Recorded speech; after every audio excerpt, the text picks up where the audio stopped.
ሰላም ጤና ይስጥልን ወደ ጄኤምኤም ቴሌቪዥን ተመልካቾቻችን ከጄኤምኤም ቴሌቪዥን የጄኤምኤም መረጃዎቻችን ወናንተ የሚደርሱበት ሰዓት ላይ እንገኛለን። በቅድሚያ ማርስ ዜናዎች የሃይማኖት አባቶችና የሀገር ሽማግሌዎች ለዘላቂ ሰላም ግንባታ ወሳኝ ሚና አላቸው ተባለ። ከውጭ የኤአይ የወደፊት አቅጣጫ በመጽሐፍ ቅዱስ እሴቶች ሊመራ ይገባል ሲሉ መሪዎች ጠየቁ። ሚሊዮኖች ክርስቲያኖች ለኢየሩሳሌም ሰላም በዓለም አቀፍ ጸሎት ሊተባበሩ እንደሆነ ተነገረ። መረጃዎቹን የሱስና ያሶ ወደ እናንተ ያደረስኩኝ አብራችሁ ቆይታ አደርጋለሁ። አብራችሁኑ ነው። በአየር ጤና የሚገኙ የወንጌል አማኞች ቤተክርስቲያናት ህብረት ከዓለም አቀፉ ወርልድ ቻሌንጅ ሚኒስትሪ ጋር በመተባበር ንጹህ አምልኮ በሚል የተዘጋጀ ኮንፈረንስ ተጠናቋል። ናትናኤል ብርሃኑ ዝርዝሩ እንደሚከተለው ተከታትሎታል። በአየር ጤናና አካባቢ የሚገኙ የወንጌል አማኞች ቤተክርስቲያናት ህብረት ከዓለም አቀፉ ወርልድ ቻሌንጅ ሚኒስትሪ ጋር በመተባበር ንጹህ አምልኮ በሚል መሪ ርዕስ የተዘጋጀ የአንድ ቀን ኮንፈረንስ በተሳካ ሁኔታ አካሂዷል።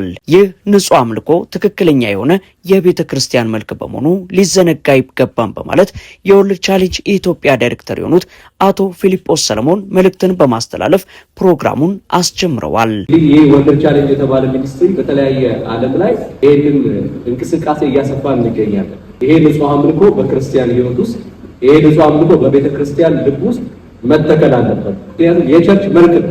የፕሮግራሙ ዓላማም ቤተ ክርስቲያንን እንዲሁም ምእመኖቿ ለዚህ የእግዚአብሔር የልብ ሐሳብና ፍጹም የሆነ አምልኮ በመሰጠት ዝግጁ እንዲሆኑ ማድረግ ሲሆን በዚህ ፕሮግራም ላይ ህፃናት፣ ታዳጊዎች፣ ወጣቶችና አዋቂዎችን ጨምሮ ወደ 300 የሚጠጉ የማህበረሰብ ክፍሎች ተሳትፈዋል። ይህ የተከናወነው አዎንታዊ የማህበረሰብና የመንፈሳዊ ለውጥ እንቅስቃሴ ለወንጌል አማኞች ማህበረሰብም ሆነ ለመላው ህዝባችን ትልቅ አስተምህሮት ያለው ነው በማለት በፕሮግራሙ ላይ የነበሩ ተሳታፊዎች ሀሳባቸውን ገልጸዋል። ፊሊጶስ ሰለሞን እባላለሁ። የወርልድ ቻሌንጅ ኢትዮጵያ ዳይሬክተር ነኝ። ያዕቆብ 1:27 ላይ ንጹህ የሆነ ነውር የሌለበት አምልኮ ይህ ነው። እግዚአብሔር ትልቅ መከናወን ሰጥቶናል።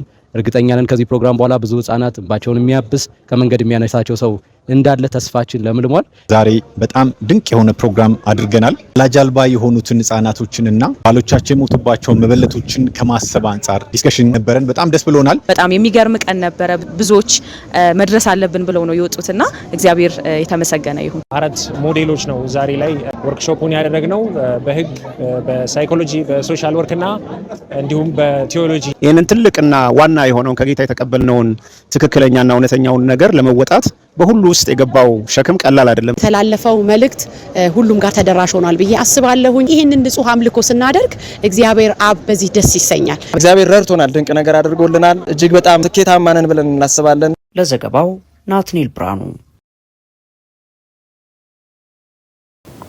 የሃይማኖት አባቶችና የሀገር ሽማግሌዎች ለዘላቂ ሰላም ግንባታ ወሳኝ ሚና አላቸው ተባለ። የሃይማኖት አባቶችና የሀገር ሽማግሌዎች ለዘላቂ ሰላም ግንባታ ወሳኝ ሚና እንዳላቸው የማዕከላዊ ኢትዮጵያ ክልል ሰላምና ጸጥታ ቢሮ ገልጿል። የክልሉ ሰላምና ጸጥታ ቢሮ ብዝሃነትና የሰላም እሴታችን ለዘላቂ ሰላማችን በሚል መሪ ሀሳብ ከሃይማኖት ተቋማት መሪዎችና የሀገር ሽማግሌዎች ጋር መክሯል። የቢሮ ምክትል ኃላፊ እንዳለ ወልደ አማኑኤል በዚህ ወቅት እንዳሉት የሃይማኖት አባቶችና የሀገር ሽማግሌዎች ለዘላቂ ሰላም ግንባታ አይተኬ ሚና አላቸው። በሰላም ዙሪያ የሚደረገው ውይይት ከወትሮው የተለየና ትኩረት የሚሻ መሆኑን አንስተው የህዝቡን አብሮነት ለማጠናከርና የሰላም እሴቱን ለማስጠበቅ ውይይቱ ስንቅ ይሆናል ብለዋል። የሃይማኖት አባቶችና የባህል ሽማግሌዎች የማህበረሰቡን የሰላም ዋስትና እንዲሁም የክልሉን ልማት ለማጠናከር ከፍተኛ አስተዋጽኦ እንደሚያበረክቱ ጠቅሰው ከክልሉ የጸጥታ መዋቅር ጋር በመተባበር ጠንካራ የሰላም ድልድይ ለመገንባት መሰል የውይይት መድረኮች አስፈላጊ መሆናቸውንም ጠቁመዋል። ዘገባው የፋና ሚዲያ ኮርፖሬሽን ነው። ለወጣቶች የምትመች ኢትዮጵያን ለመገንባት እየመከርን ነው ሲሉ ምክክር ጉባኤ የተሳተፉ ወጣቶች ተናገሩ። ለወጣቶች የምትመች የተረጋጋችና በጋራ መግባባት የተመሰረተች ኢትዮጵያን ለመገንባት እየተካሄደ ያለው ምክክር ታሪካዊ ሚና እየተጫወተ ነው ሲሉ በኢትዮጵያ ሀገራዊ ምክክር ጉባኤ የተሳተፉ ወጣቶች ተናግረዋል። በምክክሩ የሀገር ግንባታ ጉዳዮች ላይ የጋራ መግባባት እየተፈጠረ እንደሚገኝ ገልጾ ይህም ሀገራዊ አለመግባባቶችን በሰላማዊ መንገድ ለመፍታት ህብረ ብሔራዊ አንድነትን ለማጠናከርና ዘላቂ ሰላምን ለማስፈን ጉልህ አስተዋጽኦ አለው ብሏል። ምክክሩ በብሔር፣ በሃይማኖት፣ በጾታና በማንነት የተለያዩ ዜጎችን በአካታች ሁኔታ በማሳተፍ ልዩነቶችን ወደ መግባባት እየቀየረ ነው ብለዋል። ኢትዮጵያ እንደ ባህል ቀሚስ ናት። ውበቷ በተለያየ ቀለሞች እንደሚገለጽ ሁሉ የሀገራችንም ጥንካሬ ያለው በልዩነታቸው ውስጥ በሚገኝ አንድነት በሚል የተገለጸ ሲሆን የአሁኑ ትውልድ በምክክሩ ያሳየው ተሳትፎና መስዋዕትነትን ለሚቀጥለው ትውልድ የተሻለችና የተረጋጋች ኢትዮጵያን ለመገንባት የመሰረተ ድንጋይ የሚጥል ታሪካዊ እርምጃ መሆኑም ተገልጿል። ተሳታፊዎቹ ምክክሩ ልዩነቶችን በውይይት ለመፍታት የጋራ ራዕይ ለመገንባት የኢትዮጵያዊነት ስሜት ለማጠናከርና ለቀጣይ ትውልድ የተረጋጋች የተባበረችና የሰላም የምትሻገር ኢትዮጵያን በመገንባት ወሳኝ ሚና የተጫወተ መሆኑን ተናግረዋል። ተሳታፊዎቹ ምክክሩ በሚገባቸው ቋንቋ ሀሳባቸውን በነጻነት እንዲያቀርቡ እድል መፍጠሩን ገልጸው ይህም በሀገራዊ ጉዳዮች ዙሪያ የጋራ መግባባትን ለማጠናከር ወሳኝ እድል የፈጠረ ታሪካዊ አጋጣሚ መሆኑንም አጽንኦት ሰጥተዋል። የጂኤምኤም መረጃዎቻችን እናንተ መድረሳቸውን ቀጥለዋል። አሁን ደግሞ ከውጭ ዳኝናቸው መረጃዎች እናልፋለን። ሚሊዮኖች ክርስቲያኖች ለኢየሩሳሌም ሰላም በዓለም አቀፍ ጸሎት ሊተባበሩ እንደሆነ ተነግሯል። የአብስራ ሳሙኤል ዝርዝር አላት። በኦክቶበር 4 ቀን 2026 የሚከበረው 24ኛው የኢየሩሳሌም ሰላም የጸሎት ቀን ላይ ከ175 ሀገራት የሚወጣጡ ክርስቲያኖች ከ50 ሀገራት የተወጣጡ 500 የቤተ ክርስቲያን መሪዎችና ሚሊዮኖች ምዕመናን በኢየሩሳሌም ሰላም ለመጸለይ አንድ ላይ እንደሚሰበሰቡ ተገልጿል። በኤግልስ ዊንግስ መስራችና ዋና ዳይሬክተር ኤጲስቆጶስ ሮበርት ስተርንስ አስተባባሪነት የሚካሄደው ይህ የዓለም አቀፍ የጸሎት መርሃ ግብር ከኢየሩሳሌም የዳዊት ግንብ ሙዚየም ታወር ኦፍ ዴቪድ ሙዚየም በቀጥታ የሚተላለፍ ሲሆን በአካልም ሆነ በመስመር ላይ መሳተፍ ይቻላል። በዝግጅቱ ላይ ከቤተ ክርስቲያን መሪዎች በተጨማሪ ከተለያዩ ሀገራት የመንግስት ኃላፊዎችም ተሳትፎ እንደሚያደርጉ ተገልጿል። አዘጋጆቹ መርሃ ግብሩ ለኢየሩሳሌም ሰላም የሚደረግ ጸሎት ብቻ ሳይሆን ከእስራኤል ጋር ያለውን ዓለም አቀፍ አንድነት፣ ድጋፍና መንፈሳዊ ቁርጠኝነት የሚያሳይ ዓለም አቀፍ መልእክት መሆኑን ገልጸዋል። የኤአይ የወደፊት አቅጣጫ በመጽሐፍ ቅዱስ እሴቶች ሊመራ ይገባል ሲሉ መሪዎች ጠየቁ። ዳንኤል አንተነህ ዝሩ እንደሚከተለው ተከታትሎታል።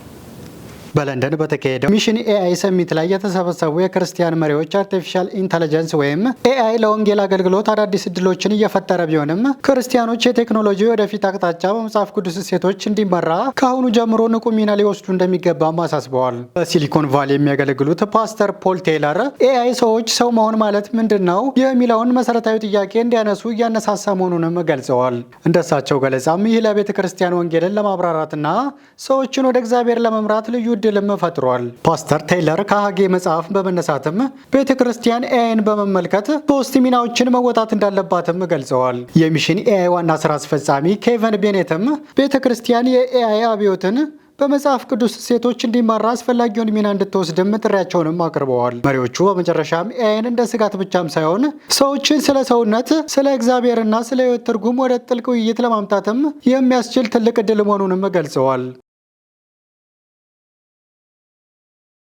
ቪየትናም ከ16 ዓመት በታች ላሉ ህጻናት በማህበራዊ ሚዲያ ላይ ፖስት ማድረግን የሚገድብ ረቂቅ ህግ አቀረበች።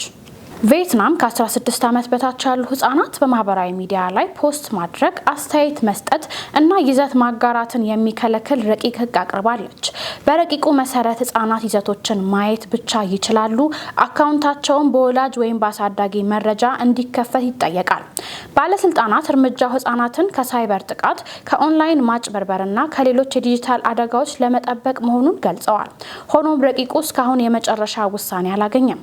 በሌላ በኩል ቲክቶክ እና ሜታ ረቂቁን በመቃወም እንዲህ ያለው ገደብ ከጥቅሙ ይልቅ ጉዳቱ እንደሚበልጥና የህፃናትን እድሜ በትክክል ለማረጋገጥና ለመጠበቅ የሚረዱ መረጃዎችን ሊያሳጣ እንደሚችል ገልጸዋል። ዘገባው የሮይተርስ ነው። የጂኤምኤም መረጃዎቻችንን ከማጠቃላችን በፊት አስተናውቹን አስሳችሁ የሃይማኖት አባቶችና የሀገር ሽማግሌዎች ለዘላቂ ሰላም ግንባታ ወሳኝ ሚና አላቸው ተባለ። ከውጭ የኤአይ የወደፊት አቅጣጫ በመጽሐፍ ቅዱስ እሴቶች ሊመራ ይገባል ሲሉ መሪዎች ጠየቁ። ሚሊዮኖች ክርስቲያኖች ለኢየሩሳሌም ሰላም በዓለም አቀፍ ጸሎት ሊተባበሩ እንደሆነ ተነገረ። ለዕለቱ ያዝናቸው የጂኤምኤም መረጃዎቻችን ይህን ይመስሉ ነበር። እኔ ሱስና ያሱ መረጃዎቹን እናንተ ያደረስኩኝ አብራችሁ ቆይ ተደረኩኝ። መረጃዎቹን ያዘጋጁላችሁ ደግሞ ዳንኤል አንተነህና ነጻነት አቁማ ነበሩ። ከቀሪ የጂኤምኤም ቴሌቪዥን ፕሮግራሞቻችን ጋር መልካም ቆይታ